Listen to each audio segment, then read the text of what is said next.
the Labor Party for organizing it and the Human Rights Commission.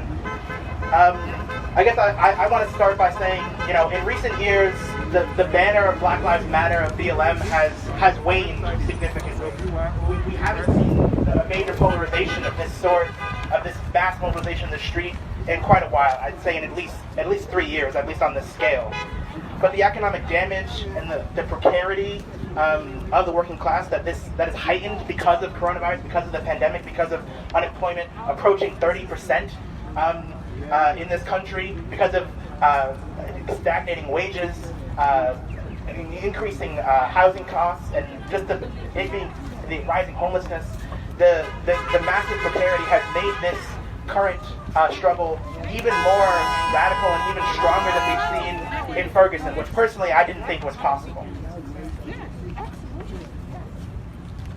There's been a lot of condemnation from the mainstream capitalist media of the looting and the vandalism that has occurred in this struggle.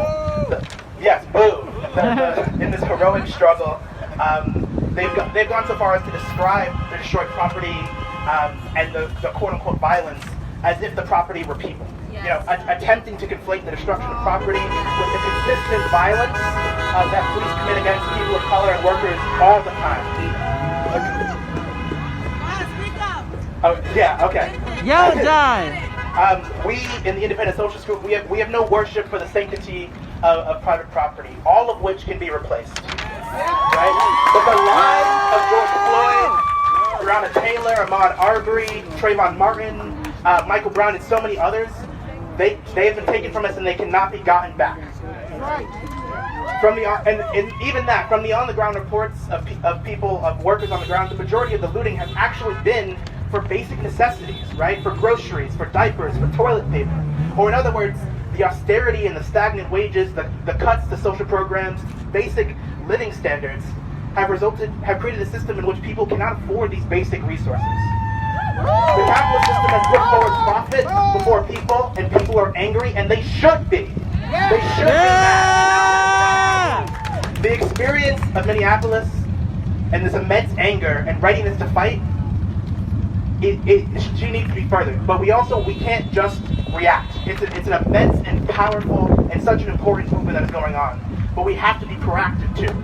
Right? Out of this movement, we have to organize ourselves, develop membership, democratic structures, discuss how to take the movement forward. What how best to approach these struggles. In Malcolm X, one of the greatest revolutionary leaders in the struggle against racism, said it best. You can't have capitalism without racism. Yeah! This oppressive economic system that exploits the labor of all workers, especially people of color and immigrants, the system was founded on slavery and genocide. Capitalism will not meaningfully end racism of its own accord. We need a fundamentally different means of organizing society. One that puts workers, the majority of society, firmly in the hands, puts power firmly in our hands. Nationalizing major industries and equitably distributing resources like groceries, like diapers, like these basic necessities, equitably distributing them and improving the living standards, the wages of everyone. And taking power firmly out of the hands of the rich and the millionaires. But how do we achieve this? Well, the first step for the anti-racist movement is to link up towards building and winning an independent workers' party, one that can actually advance the needs of the anti-racist struggle and fight against all forms of repression and against capitalist exploitation. And a manner in which the Democrats have clearly demonstrated themselves to be unwilling to do. This party should fight, amongst other things, on a clear socialist program, fighting for green jobs that can revitalize our communities and save our planet. We should be fighting for affordable housing so that this massive disparity between the number of actual empty homes and our relatively much smaller homeless population can be corrected. And that no one ever has to worry about struggling to pay rent again. And then I'll give it over to We should be fighting against discrimination and police violence. Okay. And fight for genuine accountability of the police and holding them to account by the community. Refusing to let them investigate themselves and refusing to continue to allow them to quote-unquote regulate themselves. They should be subject to community control. There's where did he go? There's another guy going on? Fundamentally, I think you should be next if he's not up here. Where did he go? Oh. Fundamentally, first and foremost, we need to convict the killer cop that murdered George Floyd and all of his co-conspirators. All 4 of them need to be convicted for murder. Not third degree, proper murder. This was intentional. Fundamentally, we need to demilitarize the police. We should not be spending massive budgets on paying for military weaponry and technology when our communities are crumbling, when people are out of a job, when unemployment is reaching nearly 30%.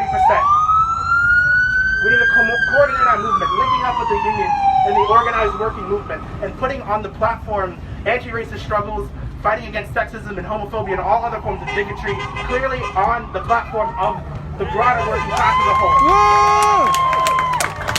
And fundamentally, we have to unite workers of all races in the struggle against capitalism and the racist inequality and violence that the system was founded upon.